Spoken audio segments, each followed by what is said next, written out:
ไปสัมภาษณ์ทางพ่อของน้องตุ๊กน้องแต่ดีกว่าพี่น้องไอ้ว่าเพิ่นก็เตรียมพร้อมสิคลอดน้องตุ๊กนี่แบบใดเอาคลอดอยู่นี่บ่หรือว่าไปคลอดอยู่ห้องหมอบ่หรือว่าจังใดอันนี้ก็ได้แต่ก่อนนะเพิ่นอยู่ไสนะพี่น้องแต่ว่าเพิ่นหากนมาเมื่อวานนี้เนาะมานี่ฮะ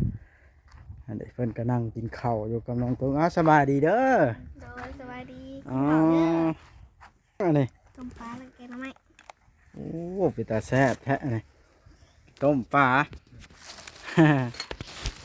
แกงหน่อไม้อ๋อมาฮอดเมื่อวานนี่บ่พอแม่เนาะบ้าน อ๋อโดยละอัน ช่วงจุดครับ แต่ก่อนอยู่ไสพอ อยู่ปักเทศ อย่าลืมกดติดตามเพื่อเป็นกำลังใจให้ผมด้วยนะครับทุกคนขอบคุณมากๆครับ โดยเปิดภาพเป็นกันเนาะตอนนี้ทางน้องตุ๊กกับทางพ่อน้องตุ๊กก็ได้มาอยู่น้ำกันเป็นที่เรียบร้อยแล้วพี่น้องเลยตามที่เพิ่นเว้าเนาะเพิ่นว่าสิมาอยู่น้ำน้องเพิ่นอยู่เพื่อนหลังนี้จนกว่าน้องเพิ่นจะคลอดพี่น้องเลยเพราะว่าว่าง่ายๆซะเพิ่นก็เป็นห่วงลูกเต้าเพิ่นนั่นละเนาะลูกเต้าเพิ่นน้อยป้าไว้ก็อยู่น้ำพัวก็แม่นอยู่ดอกมันหักอดห่วงบ่ได้พี่น้องเลยก็บอกว่ากันดอกคอมไปนี้เนาะบ่เป็นหยังพี่น้องมีแต่ว่าเขาไปโอลมไปสัมภาษณ์ทางพ่อของน้องตุ๊กน้องแต่ดีกว่าพี่น้องไอ้ว่าเพิ่นก็เตรียมพร้อมสิคลอดน้องตุ๊กนี่แบบใดเอาคลอดอยู่นี่บ่หรือว่าไปคลอดอยู่ห้องหมอบ่หรือว่าจังใดอันนี้ก็ได้แต่ก่อนนะเพิ่นอยู่ไสนะพี่น้องแต่ว่าเพิ่นหากนมาเมื่อวานนี้เนาะมานี่ฮะอันนี้เพิ่นก็นั่งกินข้าวอยู่กับน้องตุ๊กสบายดีเด้อโดยสวัสดีกิน อ๋อ ข้าวเด้อ อันนี้ ต้มปลาแล้วแกงหน่อไม้โอ้เป็นตาแซ่บแท้อันนี้ต้มปลา แกงหน่อไม้อ๋อมาฮอดเมื่อวานนี่บ่พอ แม่เนาะบ้าน อ๋อโดยละอัน ช่วงจุดครับ แต่ก่อนอยู่ไสพอ อยู่ปักเทศ อยู่ปากเซ แม่ โอ้คอยละทำอิดละโอ้ยว่าน้องตุ๊กสิอยู่จังได้วะมาอยู่เฮือนหลังนี้โตน้อยๆบ่มีผู้มาเบิ่งมาแยงไปนอนอยู่ดงเธอเจ็บท้องได้ลูกได้เสาอะเฮ็ดได้ได วันนี้แผนการในพ่อสิเฮ็ดได้นี่มานี่ มาเผามอนยันมอได้ลูกนะยันว่าได้ลูกเจ็บท้องกลางค่ำกลางคืนเลยยันมีผู้อยู่น้ โอ้แบบนั้นเดี๋ยวมาอยู่ดูแลลูกซะก่อน ำแม่ แล้วพอเฮ็ดงานเฮ็ดการยังจะมาอยู่นี่ ฉันว่าสิไปหาตัดอ้อยนี่ ว่าจะไปหาตาน้อยซะก่อนเนาะ แม่ เอาแล้วมีแผนการแบบใดพอสิวิธีการสิคลอดน้องนะคลอดอยู่นี่เลยบ่หรือว่าไปคลอดอยู่ห้องหมอตามความคิดพอ ว่าจะคือว่าจะไปหูหมอก็จะไปอยู่แล้วมันหักเนี่ยนำเงินนำคำอยู่แล้ว เอ่อ ทำกับผู้มีเห็ดเวียกเห็ดงานกันคือว่าแต่พอเด็ดชื่อกินเป็นมือไป ตัดได้มื้อละ4-50แบบนี้เนาะ แม่ เพราะว่าขั้นการไปนี่ก็มันต้องได้ใช้เงินโลดได้ใช่ แม่ ค่ารถค่าห้องบ้าน แม่ เนาะคันสมมุติว่าคลอดน้องคลอดให้น้องเพิ่นน่ะคลอดลูกอยู่นี่โลดผัดคือว่าแล้วน้องเพิ่นน่ะคือเห็นนี่แล้ว แม่ แต่โตน้อย ตัวเนาะ อีกอย่างหัวสาวอีกหานะหลัดยากน้ำหันเนาะหลัดอุกใจอยู่ว่าตอนนั้น อุ๊บทันเลยทันที แต่ว่าก็ต้องมาอยู่เผาเนาะ เขา เป็นหยังก็ให้เป็นน้ำตัวเองบอกว่าไหม เอารถแล้วเอาเลยก็คือว่าลำบากอยู่เนาะเมื่อก่อนนะอยู่ปากเซน้องตุ๊กน้องมิกเราบ่ได้มาน มายังบ่ทันได้เทิม ำเอาตาเฮือนเราจะบ่ได้เอามาเนาะ เทิมบ่ทันปิดมาบ่ได้ อืม มานี่เจ้าก็มาอยู่กับเอาเมียเจ้ามานำนี่เนาะ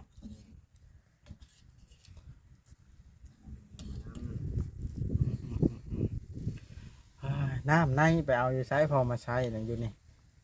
ได้เอาพุ่นได้กอกเขาผมมาใช้ ไปขอโยกน้ำก๊อกเขาอยู่พุ่น นี่ เอายากน้ำอยู่นี่เพิ่นเนาะ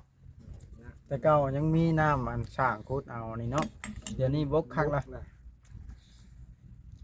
เอาต่อ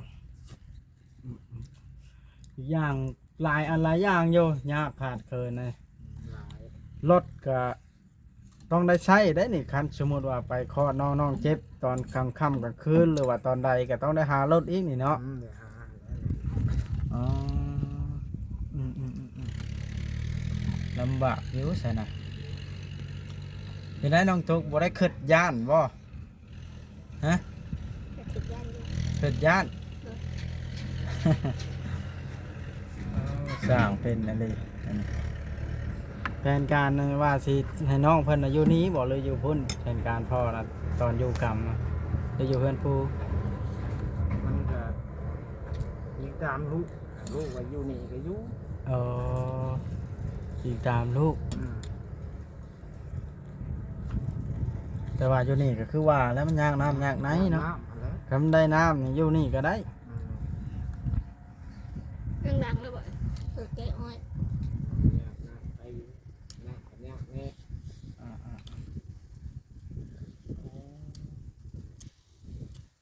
อย่างอยู่นี่ก็สบายใจแล้วหนึ่งมันแต่ว่าบ่รบกวนภัยมันเป็นดินของอันน้องตุ๊กเองเนาะมาอยู่ก็ได้อยู่น้ำลูกน้ำเต้าตัวเองกี่เจ้าก็ได้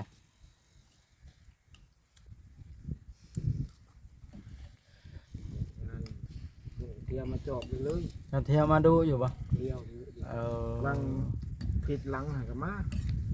มาคอยน้องเพื่อนเนาะ เพราะว่าไปตัดอ้อยไปอยู่ดงผมแล้วหอดเดือนคลองนี่ไปตัดอ้อยเจ็บค่ำก็คืนเสร็จแล้วได้อยู่วะ ก็เลยวันนี้ตัดสินใจมาอยู่น้ำเพิ่นเลยสักก่อน เป็นได้มิดแล้ว โอ้ฮอดเดือนคลองแหละได้นี่เนาะจังมือใดนี่จังหน่อยก็ยังยินเสียงเด็กน้อยให้ออกมาแล้วนี่ลำบากใจคอยนะมาเห็นแล้วลำบากใจบอลทว่าคันสมุดให้คลอดเองนี่น้องเพิ่นผัดน้อยแหงคันสมุดว่าไปผ้าไปอันโรงพยาบาลห้องหมอผัดคือเว้าแล้ว ยากน้ำเงินน้ำมัน ยากนำเงิน แต่ว่ามันก็สิได้จำเป็นคลอดแล้วเนาะคันสมุดว่าบ่มีเงินก็ได้ ผมจำเป็นเลย ได้คลอดเองคือหมอตำแยบ้านเมืองเฮานี้เนาะต้มน้ำต้มในพากันบีบคั้นเอากันนี่แหละ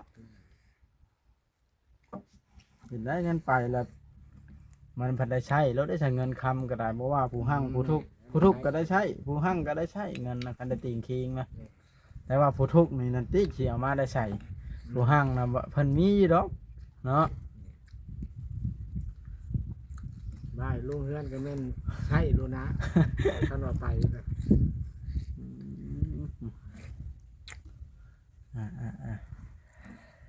ป่าต่อพี่น้องอันนี้แหละครับการน้องตุ๊กเพิ่นก็ได้ออกมาอยู่บ้านอยู่เพื่อนแล้วบานเลยบ่ได้เขาตัดอ้อยหรือบ่บานนี่นาง บ่ ยาแล้วเนาะ บ่หรอก สิอยู่น้ำพ่อบานนี่ โดย ก็ผัวแน่แล้วเนาะผัวเจ้าก็อยู่นี้เนาะ โดย ว่าเคยเข้ามาอยู่ตอนหนึงนะเข้ามาเลยบ่เห็นไผในเฮือนเลย เอาไว้เพราะว่าเพิ่นผู้นี้ล่ะใช่คอยนะผู้ให้เอาเงินมาให้น้องตุ๊กนี่แหละเข้าไปเบิ่งแหน่เพิ่นว่ามาบ่เห็นไผ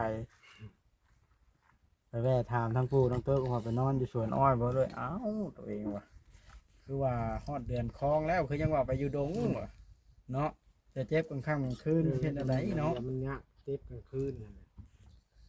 เพื่อสินี่ผัดอยู่ดงซะ เพื่อเป็นหยังว่ามันสิบ่อันเสียใจบ่เนาะมันไก่หงมัดหงหมอเถื่ออันนี้มันหลายคนเนาะสมมุติอยู่บ้านก็มาเอิ้นกันว่านกันมา ในบ้านในเมืองเจ็บอะไรก็เพราะว่าเอิ้นหาหมู่หาพวกใครได้ เลยอยู่ป่าอยู่แล้วแล้วอื่นหาไผเจ็บอยู่ป่า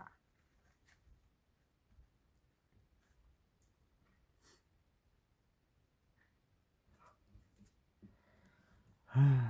อ้ามีแต่ว่าสู่แล้วหอย อืม เจ้าก็หาตัดอ้อยเพราะได้เลี้ยงชีพไป3 ลูกได้ลูกเนาะ อืม มันบ่จักแนวเฮ็ดแล้วได้เฮ็ดอันได้ซะมันเทินได้มาแล้วก็สิเมื่อก็กระเทินได้นี่เนาะ เขาอยู่น้ำเพิ่นจนเพิ่นวิทย์ได้ลูกวิทย์ผู้นแหล้ว อืม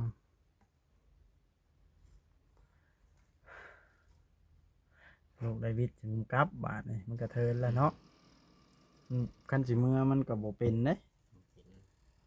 เดินได้มาละไปมาอยู่เพื่ออยู่ไกลอยู่พุ่นบ่ได้ทันเด้เนาะ เริ่มบ่ทันเลย ก็บ่มาเผากลับบาดนะ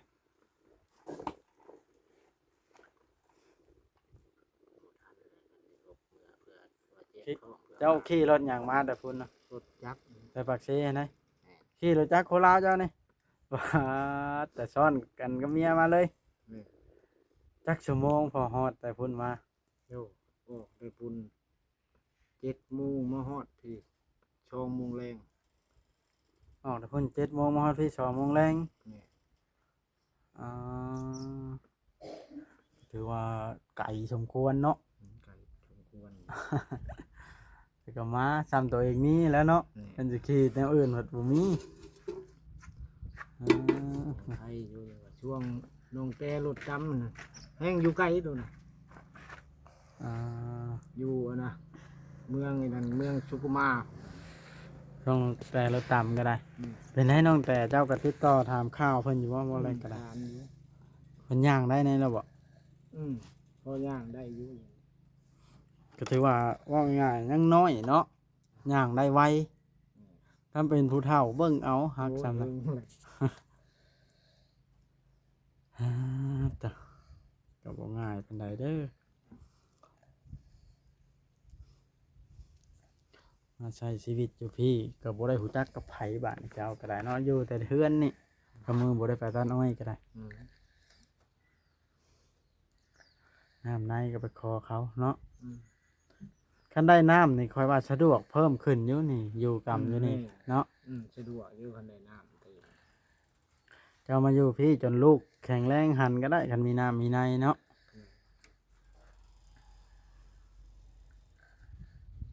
น้องตุ๊กสินอนอยู่พี่ว่ามาแรงนี่หรือนอนเฮือนปู นอนดิพี่ อ๋อนอนอยู่พี่แล้วเนาะ เดี๋ยวไปหาสักเครื่อง อ่าต้องไปหาสักเกินอยู่เฮือนปู เด้อ มันอยู่นี่เพิ่นบ่มีน้ เลย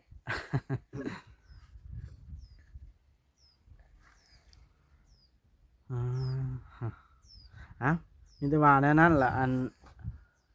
คอยก็สิได้กลับก่อนมีแต่ว่าสู้ๆเด้อ ดูว่า เพื่อมีผู้รักผู้ใหญ่เพิ่นชดช่วยในด้านการเดินทางค่าห้องมัดห้องหมอก็เป็นไปได้เนาะ ดู เถื่อเพิ่นผู้หักแพงน้องตุ๊กก็ยังมีนะผู้บ่หักแพงก็มีมันแล้วแต่ส่วนบุคคลคือกันนี่ก็ได้ นี่ เฮ้ยโอเคเด้อน้องตุ๊กเด้ออ้ายสิกลับแล้วเด้อ โดย เอาอยู่ดีมีแฮง โดยส อ่า บายดี สู้ๆสบายดีพอเอาพี่น้องเอ้ยคลิปนี้ก็สิได้ขอจบคลิปลงเพียงเท่านี้สักก่อนทางบอบอสก็ได้เข้ามาเยี่ยมยามตามข่าวน้องตุ๊กก็คือมาเป็นสะพานบุญให้ผู้ใหญ่เพิ่นละเนาะผู้เพิ่นยังหักแพงน้องตุ๊กเนาะเอาเงินมาให้เพิ่นก็200เนาะน้องตุ๊ก โดย ก็เป็นเงินไทยโมเมนต์เงินอันนอกหรอกครับเป็นเงินนอก200นี่โหหลายแต่บ่น้องตุ๊ก หลาย อันนี้เป็นเงินไทยก็ถือว่าธรรมดาอยู่เนาะก็ยังนี่ก็ขอขอบคุณขอบใจเพิ่นหลายๆที่เพิ่นคิดอีตนสงสารอยากชดช่วยน้องเพิ่งเพิ่นสิบ่หั่งบ่ร่ำรวยล้นผ้าแต่เพิ่นก็หั่งน้ำใจอยากชดช่วยเนาะ โดย โอเคขอให้เพิ่นอยู่ดีมีแห้งสุขกายสบายใจเด้อผู้ชดช่วยแล้วก็ FC เบิดทุกคนที่เข้ามาเบิ่งมาชมคลิปเนาะอยู่ดีมีแห้งเด้อคลิปหน้าพบกันบ๊ายบายสบายดี